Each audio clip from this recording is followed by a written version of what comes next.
मौका देंगे। Okay, please. धन्यवाद। माननीय गृह मंत्री जी, स्टेटमेंट बाय मिनिस्टर। माननीय गृह मंत्री जी। धन्यवाद उप सभापति जी। माननीय उप सभापति जी, दिनांक 3 फरवरी 2022 को सायंकाल लगभग 5:20 बजे श्री असदुद्दीन ओवैसी सांसद लोकसभा किठौर मेरठ उत्तर प्रदेश के जनसंपर्क कार्यक्रम करने के बाद दिल्ली लौट रहे थे। जब उनका काफिला Chhijarsi toll plaza national highway 9 थाना पिलखुआ जनपद हापुड़ उत्तर प्रदेश से गुजर रहा था, 2 अज्ञात व्यक्तियों द्वारा उनके काफिले पर गोलियां चलाई गई। इस घटना में श्री ओवैसी सुरक्षित बच गए, लेकिन उनके वाहन के निचले हिस्से में 3 गोलियों के निशान दिखाई दे। उक्त घटना को 3 गवाहों द्वारा देखा भी गया। इस संदर्भ में एक प्रथम सूचना रिपोर्ट अपराध संख्या 45/22 अंतर्गत धारा 307 भारतीय दंड संहिता और धारा 7 आपराधिक कानून संशोधन अधिनियम 1932 थाना पिलखुआ जनपद हापुड़ में पंजीकृत किया गया और इसकी विवेचना की जा रही है।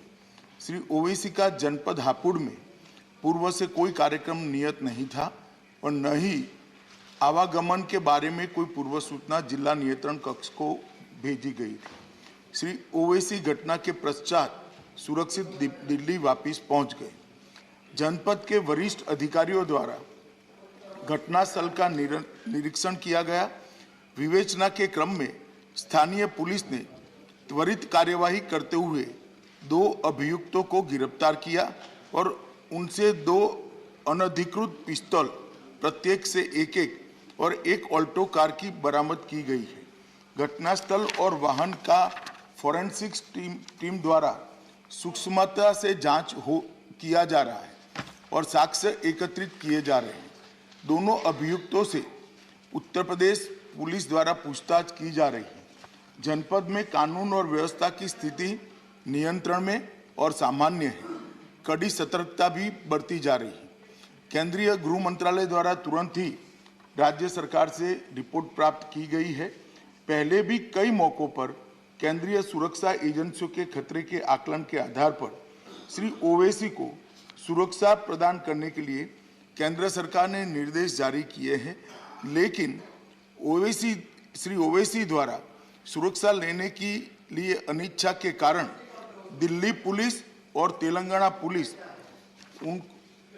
उन्हें सुरक्षा देने का प्रयास सफल नहीं हो पाया। श्री ओवैसी के खतरे का पुनः मूल्यांकन कराया गया है और खतरे के आकलन के आधार पर उनका दिल्ली में बुलेट प्रूफ कार के साथ अखिल भारतीय स्तर पर केंद्रीय रिजर्व पुलिस बल की जेड श्रेणी की सुरक्षा प्रदान की गई है। मेरा वक्तव्य समाप्त हुआ, मगर हमारे पास जो मौखिक सूचनाएं श्री ओवैसी के द्वारा भेजी गई, उन्होंने अभी भी सुरक्षा लेने से इनकार किया है। मैं सदन के माध्यम से श्री ओवैसी को विनती करना चाहूँगा कि वो तत्काल सुरक्षा ले ले और हम सबकी चिंता का समाधान करें। धन्यवाद। धन्यवाद। माननीय डॉक्टर वी विनय। हमारी वीडियोस देखने के लिए बेहद शुक्रिया। मिल्लत टाइम्स की खबरें पढ़ने, सुनने और देखने के लिए गूगल प्ले स्टोर से ऐप डाउनलोड करें। यहां आप उंगली की क्लिक में पढ़ सकते हैं 4 ज़बानों में न्यूज़, उर्दू, हिंदी, अंग्रेजी, बांग्ला। आप ऐप पर मिल्लत टाइम्स की वीडियोस भी देख सकते हैं। अगर आप YouTube पर देख रहे हैं तो रेड बटन को दबाकर चैनल को सब्सक्राइब करें और बेल आइकन ज़रूर दबाएं। फेसबुक पर देख रहे हैं तो पेज को लाइक और फॉलो ज़रूर करें। ट्विटर और इंस्टाग्राम पर भी मिल्लत टाइम्स को फॉलो करें। मिल्लत टाइम्स की स्टोरीज हासिल करने के लिए टेलीग्राम और व्हाट्सएप पर बराह रास्त हमारे साथ जुड़ सकते हैं। हमारे काम से आप मुतमईन हैं तो इसे जारी रखने और मजबूत बनाने के लिए हमें सपोर्ट करें। स्क्रीन पर दिख रहे और डिस्क्रिप्शन में दिए गए अकाउंट नंबर पर मिल्लत टाइम्स को अपनी रकम भेज सकते हैं। अगर आपके इलाके का कोई मामला है, आपकी मसाइल को मीडिया में जगह नहीं दी जा रही है, तो हमें ईमेल करें या व्हाट्सएप पर मैसेज करें। हम उठाएंगे आपकी आवाज़। मिल्लत टाइम्स मतलब मजलूमों की आवाज़, नफरत के खिलाफ जंग, फर्जी खबरों से निजात।